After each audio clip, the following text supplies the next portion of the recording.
Hello welcome to Cheema's kitchen. ഇന്ന് ചീമാസ് കിച്ചണിൽ മസാലയൊന്നും വഴറ്റാണ്ട് എങ്ങനെയാണ് ഒരു സിമ്പിൾ ബിരിയാണി തയ്യാറാക്കുന്നത് നോക്കാം. നമുക്ക് നേരെ വീഡിയോയിലേക്ക് കിടക്കാം. ഇതിനായിട്ട് ഞാനൊരു കടായിലേക്ക് സൺഫ്ലവർ ഓയിൽ ഒഴിച്ചു കൊടുക്കുന്നുണ്ട്. നമ്മുടെ ഓയിൽ നല്ലോണം ഒന്ന് ചൂടായിട്ട് വരുമ്പോൾ നമുക്കതിലേക്ക് കനം കുറഞ്ഞ് അരിഞ്ഞിട്ടുള്ള ഉള്ളി ചേർത്ത് കൊടുക്കാം. ഇവിടെ ഞാൻ 2 ഉള്ളിയാണ് എടുത്തിട്ടുള്ളത്, അതിലേക്ക് ഇട്ട് കൊടുക്കുന്നുണ്ട്. നമുക്ക് ഈ ഉള്ളിനെ നല്ലോണം ഫ്രൈ ചെയ്തെടുക്കണം. അപ്പോൾ നല്ലോണം ഒന്ന് മിക്സ് ചെയ്ത് കൊടുക്കാം.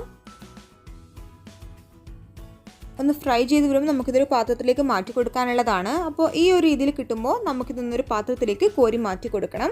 ഇത്രയും പാകമായാൽ മതി. കൂടുതൽ വെച്ചിട്ടുണ്ടെങ്കിൽ ഉള്ളി കരിഞ്ഞു പോകും.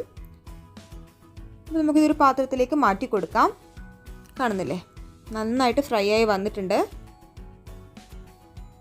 ഇനി നമുക്ക് ഈ ഒരു സമയം കൊണ്ട് കുറച്ച് കാര്യങ്ങൾ ചെയ്തെടുക്കാനുണ്ട്. ഉള്ളി വറുത്തൊരു ഭാഗത്തേക്ക് മാറ്റിയതിന് ശേഷം നമുക്ക് ഒരു കടായി എടുത്ത് അതിലേക്ക് 4 ഉള്ളി അരിഞ്ഞത് ഇട്ട് കൊടുക്കാം. ഇനി അതിലേക്ക് വേണ്ടുന്നത് 2 ടേബിൾ സ്പൂൺ ഇഞ്ചിയാണ്. അത് ഇതിലേക്ക് ഇട്ട് കൊടുക്കുന്നുണ്ട്. അതിൻ്റെ കൂടെ തന്നെ നമുക്കിവിടെ ഒരു 4 പച്ചമുളകും കൂടെ വേണം, അതും ഞാൻ ഇതിലേക്ക് ഇട്ട് കൊടുക്കുന്നുണ്ട്. കൂടാതെ ഇതിലേക്ക് വേണ്ടുന്ന വെളുത്തുള്ളി 2 ടേബിൾ സ്പൂണ് പേസ്റ്റ് എടുത്തിട്ടുണ്ട്, അത് ഇതിലേക്ക് ഇട്ട് കൊടുക്കുന്നുണ്ട്. കൂടാതെ ഇതിലേക്ക് ഒരു തക്കാളി കൂടെ ഞാൻ ചേർത്ത് കൊടുക്കുന്നുണ്ട്, കട്ട് ചെയ്തിട്ടുള്ള തക്കാളി. അതുപോലെ തന്നെ കുറച്ച് പുതിന ചേർത്ത് കൊടുക്കുന്നുണ്ട്. അതുപോലെ തന്നെ മല്ലിയിലയും കൂടെ ഇതിലേക്ക് ഇട്ട് കൊടുക്കുന്നുണ്ട്. ഇനി നമ്മൾക്ക് ഇതിലേക്ക് വേണ്ടുന്നത് ചിക്കനാണ്. ഞാനിവിടെ 1 കിലോഗ്രാം ചിക്കനാണ് എടുത്തിട്ടുള്ളത്. കഴുകി വൃത്തിയാക്കി അത്യാവശ്യം വലുപ്പത്തിൽ കട്ട് ചെയ്തിട്ടുള്ള ചിക്കൻ നമുക്ക് ഇതിലേക്ക് ഇട്ട് കൊടുക്കാം.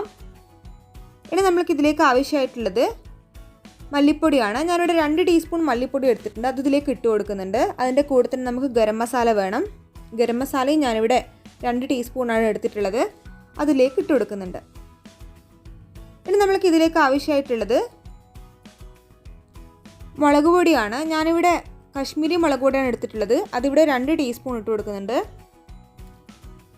അപ്പോൾ മുളക് പൊടി ഇട്ടതിന് ശേഷം നമ്മൾക്ക് ഇതിലേക്ക് മഞ്ഞൾപ്പൊടി ഇട്ട് കൊടുക്കാം. ഞാനിവിടെ 1/2 ടീസ്പൂൺ മഞ്ഞൾപ്പൊടി ഇതിലേക്ക് ഇട്ട് കൊടുക്കുന്നുണ്ട്. അതിൻ്റെ കൂടെ തന്നെ നമുക്ക് ഇതിലേക്ക് ആവശ്യമായിട്ടുള്ള ഉപ്പ് ഒരു 2 ടീസ്പൂണും കൂടി ഇതിലേക്ക് ചേർത്ത് കൊടുക്കുന്നുണ്ട്. ഇനി നമ്മൾക്ക് ഇതിലേക്ക് തൈരിൻ്റെ ആവശ്യമുണ്ട്. അപ്പോൾ ഉപ്പിട്ടതിന് ശേഷം നമ്മൾക്ക് ഇതിലേക്ക് തൈരിട്ട് ചേർത്ത് കൊടുക്കാം. ഞാനിവിടെ 2.5 ടേബിൾ സ്പൂൺ തൈരാണ് ഇതിലേക്ക് ഇട്ട് കൊടുത്തിട്ടുള്ളത്. തൈരും കൂടി ഇട്ടതിന് ശേഷം നമുക്കിതിലേക്ക് ഗീയും കൂടെ ചേർത്ത് കൊടുക്കണം. ഞാനിവിടെ 2 ടീസ്പൂൺ ഗീ ഇതിലേക്ക് ഇട്ട് കൊടുക്കുന്നുണ്ട്.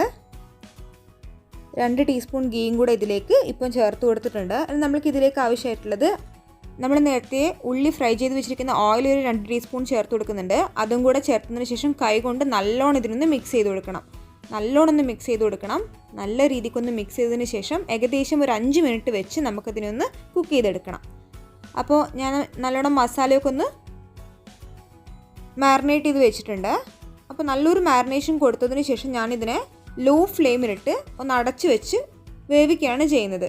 ഏകദേശം നമ്മൾക്കൊരു 25 മിനിറ്റെങ്കിലും ലോ ഫ്ലെയിമിലിട്ട് അടച്ച് വെച്ച് വേവിക്കണം. ഒരു 5 മിനിറ്റിന് ശേഷം നമുക്ക് തുറന്ന് നോക്കാം. ഇപ്പോൾ ധാരാളം വെള്ളമൊക്കെ ഇറങ്ങിയിട്ട് കാണാം.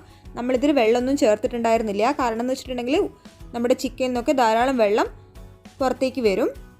അപ്പോൾ 5 മിനിറ്റിന് ശേഷം ജസ്റ്റ് ഒന്ന് മിക്സ് ചെയ്ത് കൊടുത്തതിന് ശേഷം വീണ്ടും ഒന്ന് അടച്ചു വെച്ച് കുക്ക് ചെയ്തെടുക്കണം. അപ്പോൾ ഞാൻ വീണ്ടും ഒന്ന് അടച്ചു വെച്ച് ഒന്ന് കുക്ക് ചെയ്തെടുക്കുകയാണ്. ഏകദേശം ഒരു 10-15 മിനിറ്റിന് ശേഷം ഒന്ന് തുറന്ന് നോക്കിയപ്പോൾ നിങ്ങൾക്ക് കാണാം ധാരാളം വെള്ളം ഇതിൽ നിന്ന് ഡ്രെയിൻ ഔട്ടായി വന്നിട്ടുണ്ട്. അപ്പോൾ അതുകൊണ്ടാണ് ഞാൻ പറയുന്നത് നിങ്ങൾ ഇത് കുക്ക് ചെയ്യുന്ന സമയത്ത് ഒരു വെള്ളം പോലും ഒന്നും ചേർക്കേണ്ട ആവശ്യമില്ല. അതിനാവശ്യമായിട്ടുള്ള വെള്ളം അതിൽ നിന്ന് തന്നെ ഇറങ്ങി വരുന്നതാണ്. അപ്പോൾ ഇതൊരു 10-15 മിനിറ്റിന് ശേഷം തുറന്ന് ഒന്ന് മിക്സ് ചെയ്ത് കൊടുക്കുന്നുണ്ട്. നമ്മൾക്കിതൊന്ന് അടച്ചു വെച്ച് കൊടുക്കാം. ഒരു ഭാഗത്തേക്ക് അടച്ചു വെച്ച് കൊടുക്കാം. ഇനിയും ഒന്ന് കുക്ക് ചെയ്തെടുക്കാനുണ്ട്. അപ്പോൾ ഈ ഒരു സമയം കൊണ്ട് ഞാനൊരു പാനിലേക്ക് ഒരു 3 ഗ്ലാസ് വെള്ളം ഒഴിച്ച് കൊടുക്കുന്നുണ്ട്. നമ്മൾ 3 ഗ്ലാസ് വെള്ളം എടുക്കുന്നതിൻ്റെ കാരണം എന്താണെന്ന് വെച്ചിട്ടുണ്ടെങ്കിൽ നമ്മൾ 1.5 ഗ്ലാസ് അരിക്ക് 3 ഗ്ലാസ് വെള്ളം എന്നുള്ള രീതിയിലാണ് എടുത്തിട്ടുള്ളത്. അപ്പോൾ ഞാനിതൊന്ന് ഒഴിച്ചു കൊടുത്ത് ഈ വെള്ളം ഒന്ന് ചൂടായിട്ട് വരുമ്പോൾ നമുക്ക് കുറച്ച് കാര്യങ്ങൾ ചേർത്ത് കൊടുക്കാനുണ്ട്. ആദ്യമായിട്ട് 4 ഏലക്ക ഇതിലേക്ക് ഇട്ട് കൊടുക്കുന്നുണ്ട്. അതിൻ്റെ കൂടെ തന്നെ ഒരു 5 ഗ്രാമ്പും കൂടെ ചേർത്ത് കൊടുക്കുന്നുണ്ട്. ഇനി നമ്മൾക്ക് ഇതിലേക്ക് 2 പട്ട ചേർത്ത് കൊടുക്കണം. അതുപോലെ തന്നെ ആവശ്യമായിട്ടുള്ള തക്കോലം ഒന്ന് ചേർത്ത് കൊടുക്കുന്നുണ്ട്. ഇനി നമ്മൾക്ക് ഇതിലേക്ക് ബേ ലീഫ് 2 എണ്ണം കൂടെ ഇട്ട് കൊടുക്കുന്നുണ്ട്. ഇനി ഇതിലേക്ക് ആവശ്യമായിട്ടുള്ള ഉപ്പ് 1 ടീസ്പൂണും കൂടെ ചേർത്ത് നല്ലോണം ഒന്ന് മിക്സ് ചെയ്ത് കൊടുക്കണം. അപ്പോൾ നല്ലോണം ഒന്ന് മിക്സ് ചെയ്തതിന് ശേഷം നമ്മൾക്ക് ഇതിലേക്ക് റൈസ് ചേർത്ത് കൊടുക്കാം. ഞാനിവിടെ 1.5 ഗ്ലാസ് റൈസാണ് എടുത്തിട്ടുള്ളത്.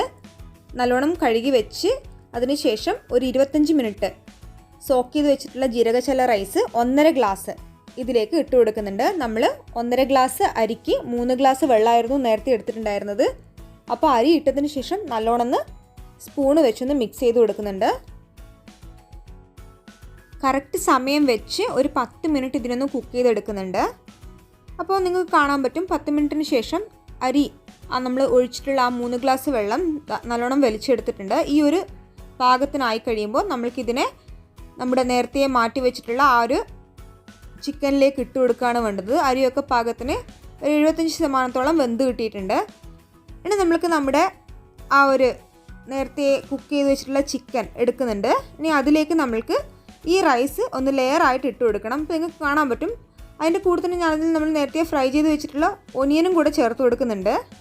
ഇനി നമുക്ക് ലെയറായിട്ട് മല്ലിയില ചേർത്ത് കൊടുക്കാം. മല്ലിയില ചേർത്തതിന് ശേഷം ഇതിലേക്ക് കുറച്ച് പുതിനയിലയും കൂടി നമുക്ക് ഇട്ട് കൊടുക്കാനുണ്ട്.